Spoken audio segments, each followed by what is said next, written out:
Couldn't sleep, so I decided to watch Rebel Moon Part 2 Scargiver, okay?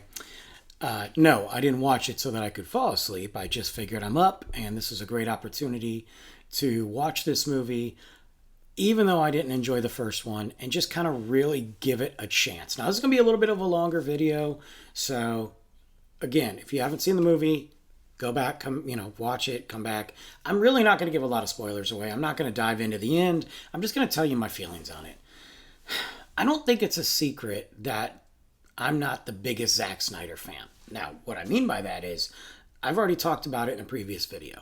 I don't dislike Zack Snyder. I think there's something to what he does that is good, that is really, he's super talented, and I think that, quite frankly, and I'll say it again, I think he needs a team around him of talented people to kind of hone in his craft, let him do what he does best, but not let him just have this free reign. Again, some people are going to disagree, like, no, the Snyder Cut, and we got to stop having studios hold him back. And it's not about the studios holding him back. It's about really finding that talent and putting it in the right lane to give the best product possible. And I think if you do that, you've got some phenomenal movies from this guy. I've already listed the movies that I've enjoyed from him. Rebel Moon is not one of them. I don't, from the name all the way to what is going on. And I understand where it came from. I understand his concept. I understand his love and his infatuation with all these movies that he draws from. The biggest problem with part two is it really was part one. I saw another content creator bring this up, and I'm going to bring it up too. This movie could have been one long movie. It didn't have to be two parts. There was a lot of scenes in there that they stretched out, that they dragged out, that could have been trimmed.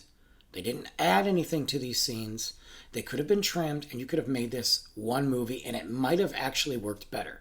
Because really, part two, unlike Dune Part 2, is just the final act of the first film. As far as Dune Part 2 goes, if you look at it from the books and the story, yes, it makes sense. But this movie didn't. And again, we have all these flashbacks that are unnecessary. And the problem with these flashbacks is most of them don't build anything. These characters that we're introduced to, I can't remember any of their names at all. I'm struggling. I also think that these characters have zero personality, zero character development, even with the flashbacks, and zero personality. We have a slew of characters that we meet that are all forgettable. They have their moment, they have their scene, and they're forgettable. You got two of them, probably the main villain and the girl, and those are it.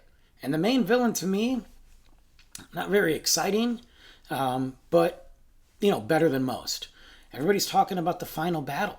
Well, the final battle was nothing but a slew of beautifully shot scenes, because Zack Snyder does that. I'm going to give it to him. The world building and the beautiful scenery, his shots are great, minus the excessive obsession with slow motion and talking about how he likes to use it to give the heroes more impact and to give that scene a more hero's vision. It doesn't. From the explosions to the whatever these lightsaber rip-off swords are, it doesn't work. It's too much. This is an overinflated, over-budgeted, overindulgent movie that, quite frankly, shouldn't happen. And I know there's going to be people that are going to come after me, and I'm sorry. And I want to give this clear. I want to make it very clear. If you enjoyed this movie, I'm not going to make fun of you. I'm happy for you. That's what movies are about. If you can find some enjoyment from any movie, whether I agree with you or not, doesn't matter. That's great.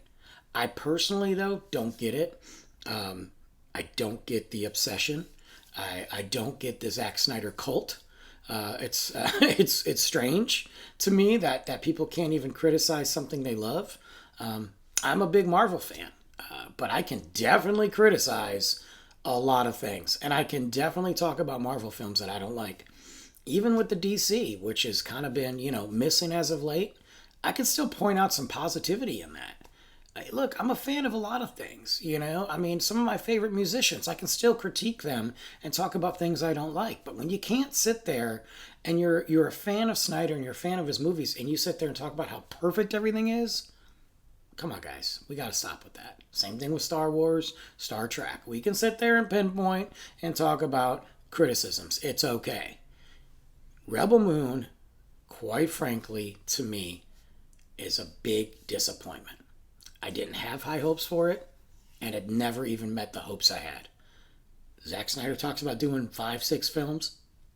Nah. There's nowhere to go. You essentially took every movie that you were a fan of, and you made this movie a sci-fi Bug's Life with influences of other films. With characters that don't give you any feelings. With villains that don't send chills down your spine.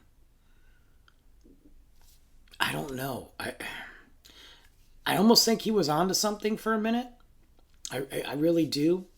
But I think he needed to shred every aspect of the Star Wars universe that he wanted to kind of dabble in and dive in and just get rid of that completely. I'm not saying this is a ripoff of Star Wars. But I am saying there's a lot of Star Wars stuff in there. And there's a lot of Star Wars shots that I'm like, oh, I saw that in Star Wars. Oh, I saw that in Star Wars. But I can forget that. But when you look at all of the different movies that he drew influences from or essentially copied, there's really not much of original idea in there. So I'm sorry. I don't think Rebel Moon was worth it. I definitely think it could have been one movie. I didn't enjoy it. I'm not going to sit here and say I hated it. But I didn't enjoy it. I may go back one day, especially if there's talks of another one and it actually happens. Maybe I'll go back and put the two together, watch them back to back on a long day off and see if it can flow better. But for me, it could have been one movie. I'm not into it. Let me know.